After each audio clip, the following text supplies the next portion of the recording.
जब मैंने क्रिकेट खेलना स्टार्ट किया था तो फर्स्ट ऑफ ऑल मैंने कभी नहीं सोचा था मैं इंडिया के लिए खेलूंगा। आई थिंक इंडिया ए का जो मैं टूर मैंने कंप्लीट किया, मैंने परफॉर्म अच्छा किया था, उस समय मुझे पता चला कि मैं इंडिया के लिए अब खेलने वाला हूँ, चाहे आज खेलूँ, 6 महीने बाद खेलूँ या 3 महीने बाद खेलूँ। तो मैंने कभी ये सोच के नहीं किया खेला था कि मुझे ये अचीव करना है, ये मेरा पर्सनल माइलस्टोन होना चाहिए। स्कूल से ही जब हम क्रिकेट खेलते थे या जब हम पार्क में क्रिकेट खेलते थे, हमारा एक ही मोटिव होता था, हमें मैच जीतना है। जितने भी दूसरी अच्छी टीमें होती हैं उनके अगेंस्ट हमें मैच जीतना है। So that is the purpose. Milestone से अगर आप अपना फ्यूचर डिसाइड करें तो मुश्किल हो जाएगा। माइकल फेल्प्स के नाम बहुत सारे ओलंपिक गोल्ड है, वो तो फिर 5 के बाद ही उनको रिटायर हो जाना चाहिए था। सो it's not about milestone. What it's about is how much you can contribute, how good you are, and then you take it forward. नहीं, मैं हमेशा कोशिश करता हूँ कि मैं रिजल्ट के बारे में ना सोचूं। मैं इस बात में बिलीव करता हूँ कि प्रोसेस ज़्यादा इम्पॉर्टेंट है, क्योंकि प्रोसेस की वजह से आपको रिजल्ट मिलता है। तो हमें मेक श्योर करना पड़ता है कि जो प्रोसेस है हमारा, लेट्स से हमने एक आइडेंटिफाई किया है कि ये हमारा टारगेट है। सो एक लॉन्ग टर्म गोल होता है, एक मिड टर्म गोल होता है, बट हमारे लिए सबसे इम्पॉर्टेंट होता है जो एक इमीडिएट गोल होता है, that short term planning.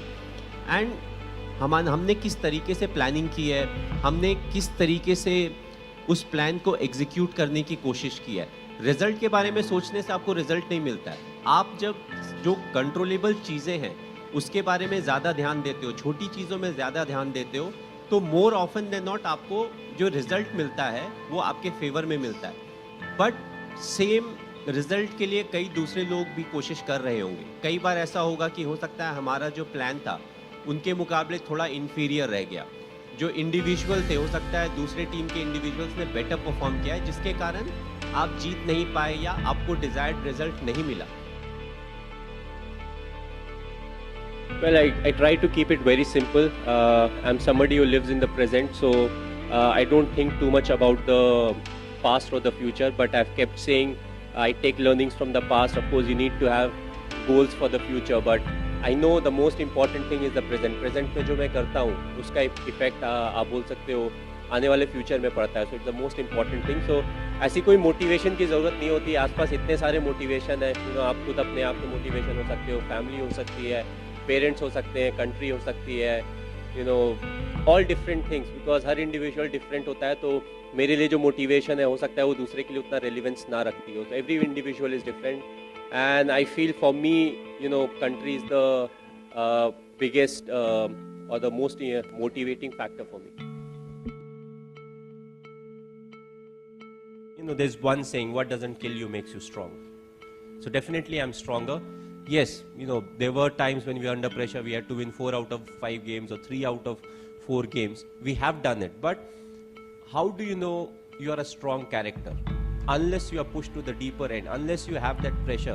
It's all well said, when I'm sitting over here and saying something, okay, this should be done, this should be done, but when it comes to the action part, so I always say, why people say action speaks louder than words.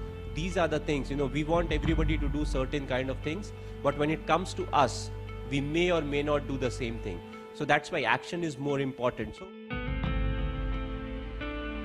तो उस समय disappointed होने की ज़रूरत नहीं है। हम सबको ख़राब लगता है, which is a normal thing, but important है कि ये देखना कि गलती कहाँ पे हुई, गलती क्या हुई, क्या हम अपनी प्लानिंग में थोड़ा ट्वीक कर सकते थे जिससे ये गलती ना हो। We all commit mistakes. अगर हम गलती नहीं करेंगे तो हम सब भगवान हो जाएंगे। The thing is we have